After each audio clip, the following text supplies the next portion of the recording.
Muốn chui à? Xuống. Xuống.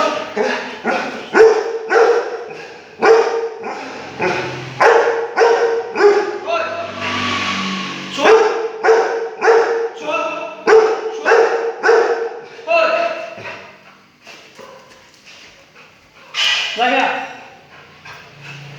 Xuống. Xuống. Thôi.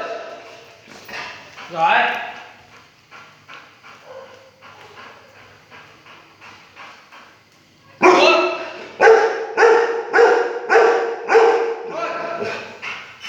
Xuống. Thôi. Xuống. Xuống. Con đi ngồi, ngồi xem nhé. Xuống.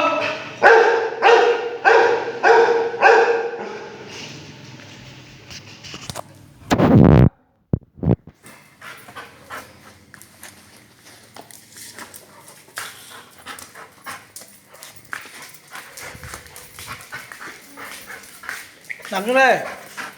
Nằm xuống. Nằm im. Nằm im.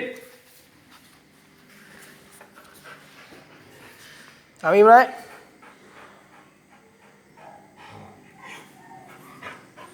Chưa cho ăn là không được ăn đâu.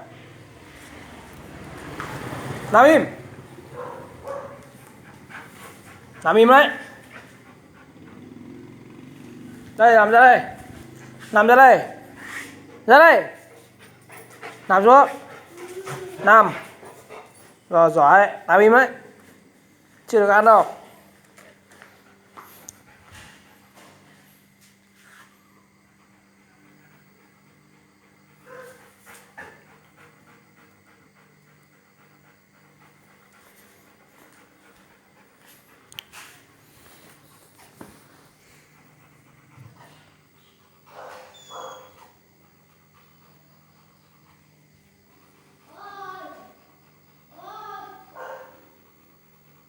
Thôi ăn đi. Ơi.